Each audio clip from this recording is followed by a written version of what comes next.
Hey guys, what's going on? Coming at you with another video on the 79 CJ7. And we are continuing on the progress train. So front end's on, front end's painted. We're gonna start front to back here.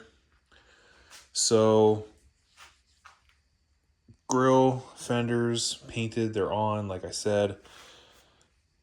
Paint job came out, And we got a bug that got painted in, and it's already got a nick in it, and I don't care. Got some thin paint here, just because of the way I was painting it. I had these hanging up about this level, so I was spray painting this top edge. I must have missed some, so it's a little thin along the top right here and in here. You could see it on the video. Grill, it's the original one, the green one from the 79 original body. Hit it with some rust converting paint and then hit it with the blue. Again, I mainly focused out here. We got some runs. And there's some, imperfections. It's not smooth. I don't care. Headlights, turn signals are in. Wiring's in. I have the headlight harness routed the way it's supposed to be. We got the turn signals poking out on each end. It's ran along the top here inside the loom. Hood bumpers, we got new ones put in there. It's bolted down. In here, this fender had to be nut and bolted because the captured nuts in the grill shell were gone. Down here, you could see the aftermarket fender. The notch is nowhere near where it's supposed to be. So I'll have to pretty much drill a whole new hole right where the spot weld is. And then that'll allow us to suck that fender in. And on the other side, I just have to Dremel it out. It's a lot closer on that fender. Fenders are mounted to the tub. I wound up going with 3/8 by 16 nuts and bolts. Normally these would have welded nut certs in the inside. I was debating what I was going to do. I just wound up going with the nut and bolt method. It worked. It was definitely hairy with those two bolts. I never have to worry about them falling out because I actually had to loosen the heater core or the heater box and move it away from the firewall to get those bolts in there. So that's done. The gap in the alignment and area is good enough.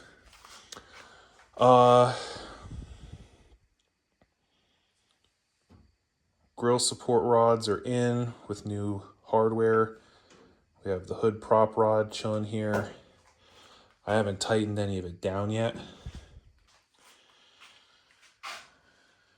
Battery cables, starter relay. We have our starter motor put in. All the wiring needs to get addressed. Factory jack, got that put in. I previously cleaned it up and painted it. Got it all lubed up and stuck away, so that's kind of cool to have the factory jack. Battery trays permanently mounted.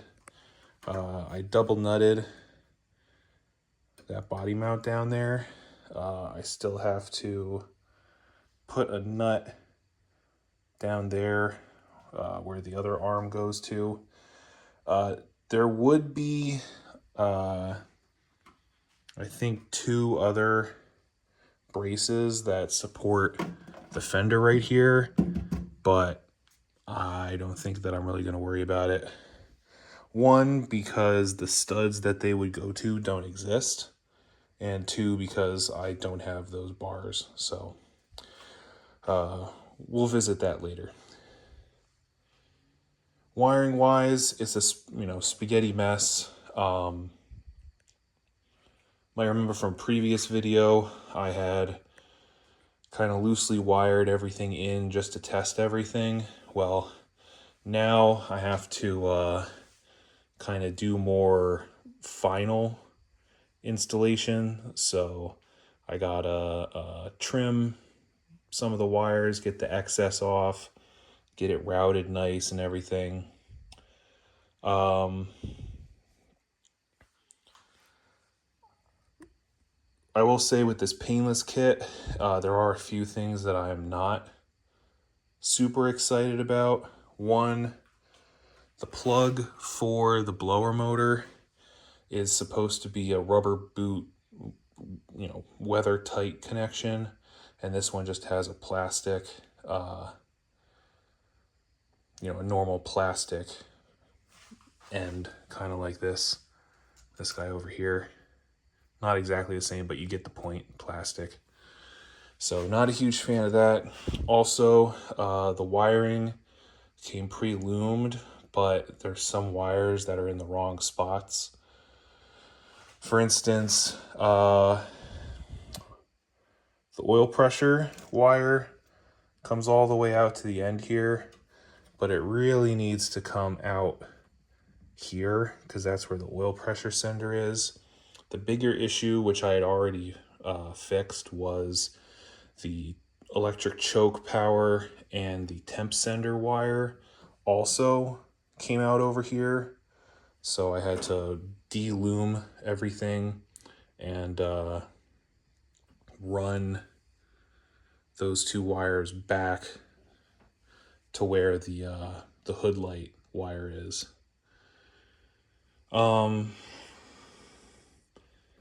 I have these two. They give you these zip tie wire loom clips. They look like this. They're pretty trick.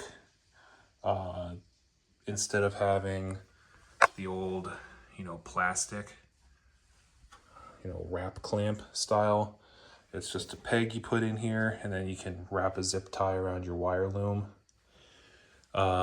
It's okay. It does the job. Neither of these holes were in this aftermarket tub, so I had to drill them. I got this one in, and then I put this one here just to make sure that the wire loom is going to stay off of my speedometer cable. But gotta, like I said, gotta finish loom this and then run this loom down, and it's going to get zip tied here and here, and then the wires will come out for the ignition solenoid and the battery. But in the meantime, I'll have to have the wires for the distributor come out, and the wires that go to the battery. Over on that side, you can see the steering column is installed. I have the 2/3 of the column shift linkage put in. I have the transmission is bolted back up, and I got the brake proportioning valve plugged in. I have, once again tested my wiring and everything. My horns over there, they're just some like super loud horns off of Amazon. They were cheap enough. These Cobra King fenders had the horn mount in the wrong spot. You can see where that bolt head is the hole that they put. It's actually supposed to be around that area, so I had to drill a new hole and run nut and bolt. Putting it where they have it, it gets in the way of your fresh air duct. So,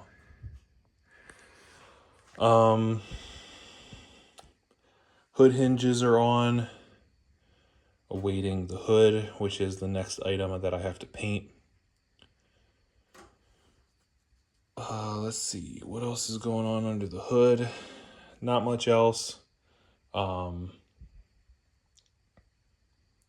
We covered the intake and exhaust and the brake lines and everything being put in. Moving over to the interior, we have our dashboard put in. I don't know about the wiper switch, but the heater switch works, and all 3 speeds. Everything's bolted in. The little nutserts, not the little cap, the what are they called? J-clip nuts, worked great on the top, and then on the sides, again, I did nuts and bolts. It's looking like I am hopefully gonna just trim this out for the windshield clip, but again, I need to wait until I have the windshield on to get that hooked up. Glove box is actually the 81, 80, 81, 82 and up style, which originally I didn't want to use. However, this dashboard is drilled for this style receiving clip and not the push button one, but it's for the best, because even though I have these aftermarket replacement bump stops here, they aren't quite long enough. I think because of how the aftermarket dashboard panel is, I can't really get this in any farther unless I have it on backwards. Wouldn't surprise me, but so you can see here there's a bit of a gap. It's not really against the bumpers, so when you go to open it, you kind of gotta pull it down.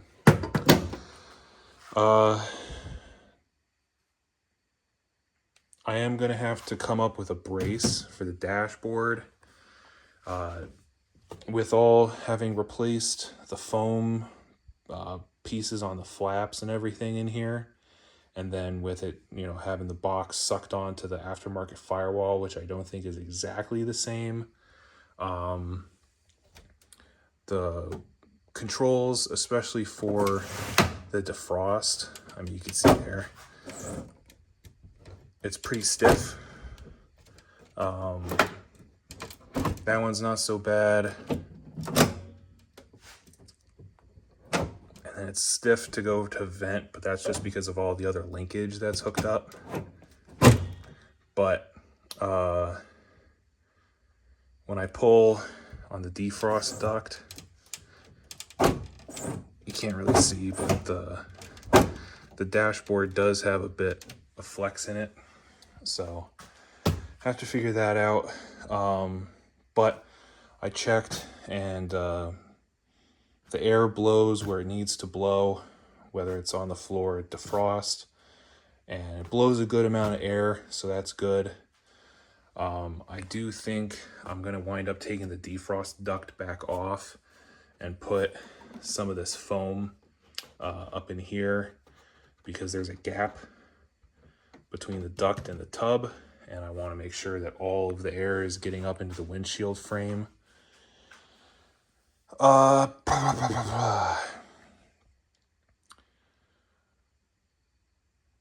It's not going to be the easiest to show since we have the seats in, but might be able to see it there. We have finger cam. We have the front to back harness is ran. I got these outdoor UV cable tie mounts, cable tie anchors that are stick on. So use that. That worked out really sweet. So I got the harness ran almost all the way to the back. I have to drill the 1.5-inch hole in the back of the tub, but I had already started and I got up to 7/8, so using the hole saw is going to be a bit interesting. You can see down there we have the high beam switch mounted, just a couple self tappers into the floor, and the gas pedal mounted, again, self tappers. So that's good. I've turned the keys on, all the lights in the gauge and the speedometer work and all the backlighting works. The volt gauge did work when I turned the key on, so that's good. Haven't run the engine and none of that's hooked up, so not sure if the oil pressure gauge works. I'm hoping it does. Same thing with the temp gauge and the fuel gauge. I don't have the fuel gauge hooked up right now, so I'm hoping that works. If they don't, I'll have to try swapping in the gauges from the 79 speedo housing, swapping those fuel and temp gauges over. If those don't work, I'm gonna have to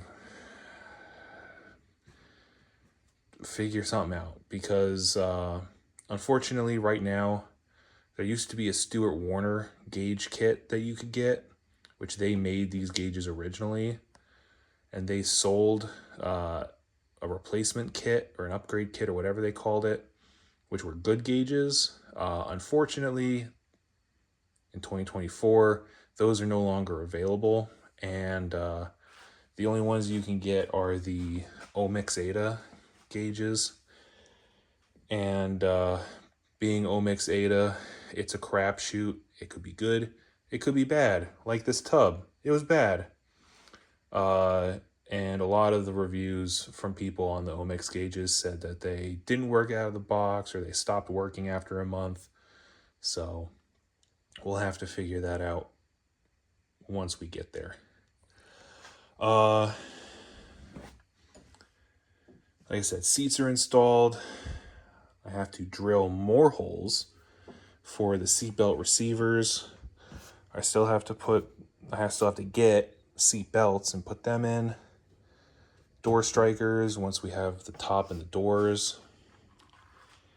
And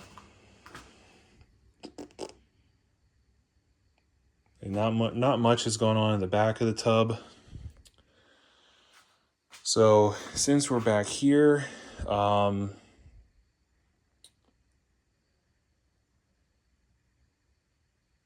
wait, before we start with the future, also, you can see we have our skid plate here.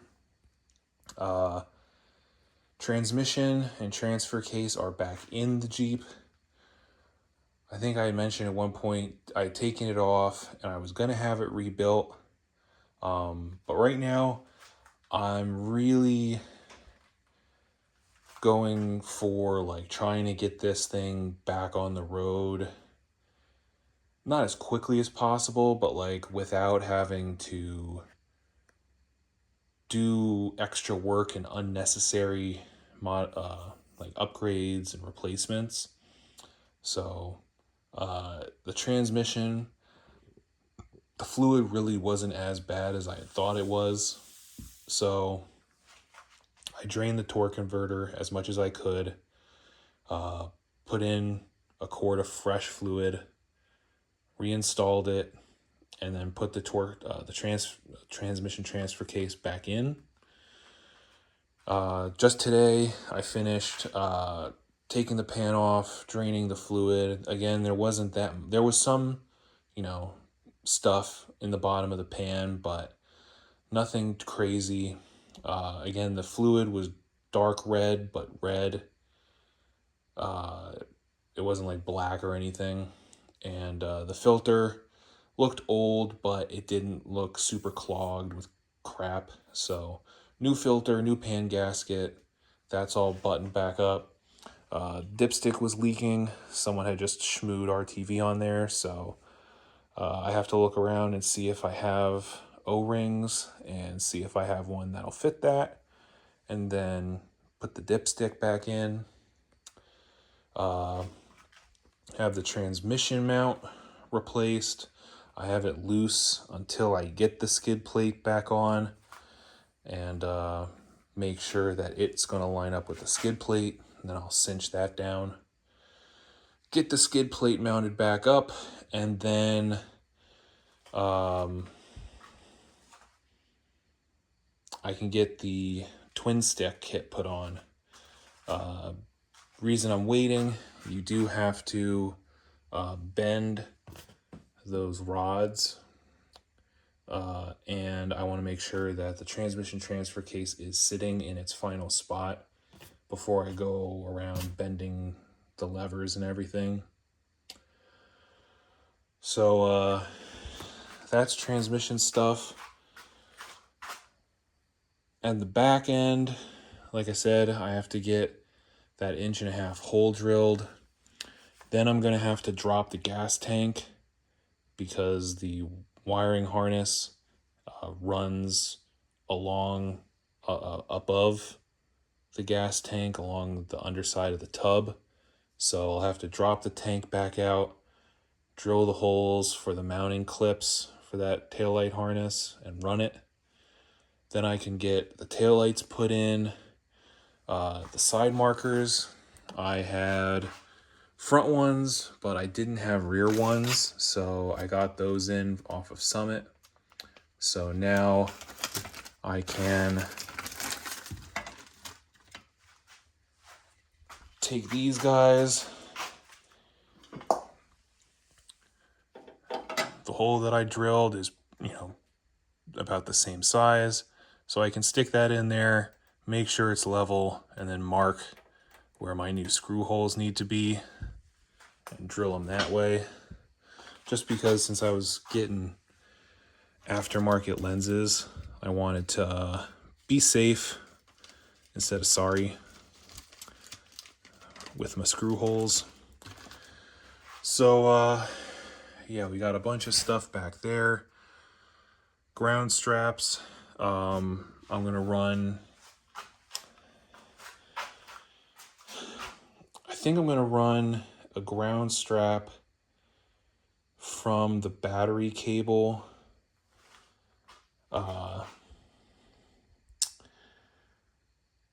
possibly to here. I really don't want to have to drill more holes in this tub, to be honest. So if it's long enough, I might run it down here, especially if the battery cable's on this side. I'll do that down to this body mount bolt. Otherwise, I could run it here. There's just not many other places that I can run it. And then they give you another ground strap. Actually, I might run...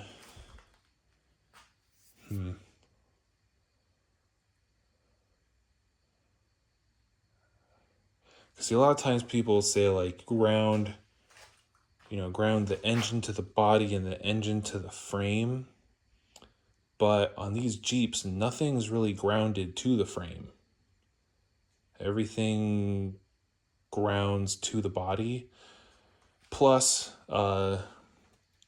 this painless harness has built-in ground wires for situations like this where you have painted inner fender wells. The front marker lights normally ground to the grill shell, but painless gives you can kind of see it in there. Maybe zoom in on it, that little eyelet.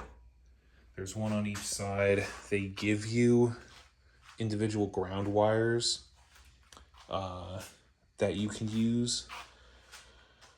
So to make kind of your own ground. And they have a main ground in the actual harness. So when I was testing all my lights and everything, I would have a negative jumper cable hooked up to that and the positive one to the power wire, and everything was working normally harness wise. So that's what I'm thinking. Actually, the fuel sending unit grounds to the frame. Correction. The fuel sending unit does ground to the frame. So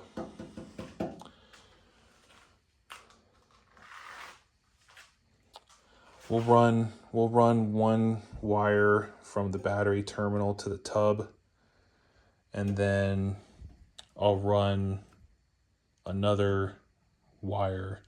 I don't know if it's probably not going to be one of those little straps. I'll probably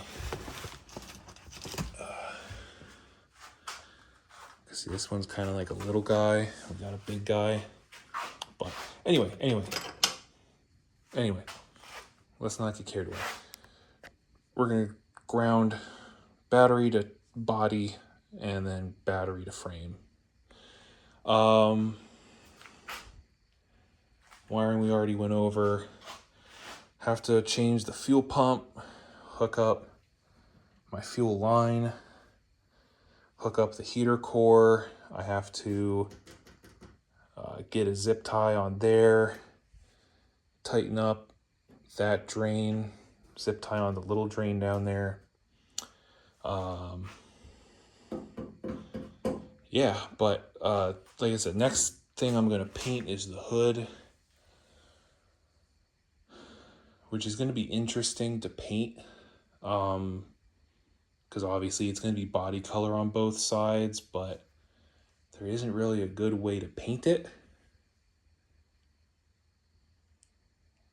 I can't do both sides at once, so it'll have to be paint one side, let it dry, and then paint the other. I'm thinking what I might do is paint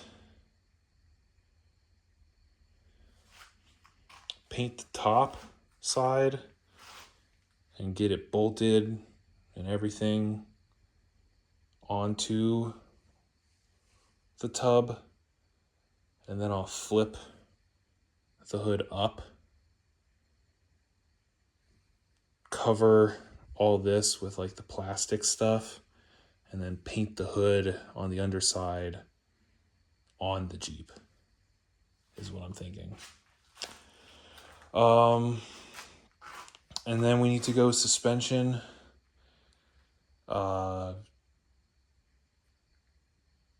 I got to get the bushwhacker. They're cut to fit flares or cut flares or something.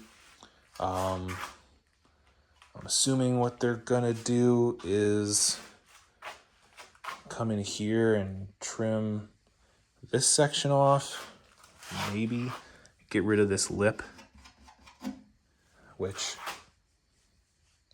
I wouldn't be against, but I want to have those 6-inch flares because we are going to be running 15x10 wheels, 33 by 13.5-inch wide tires. I want fat Schmeats on here, but I don't want to have my wheels outside of my fenders. So get the big fender flares, front and back.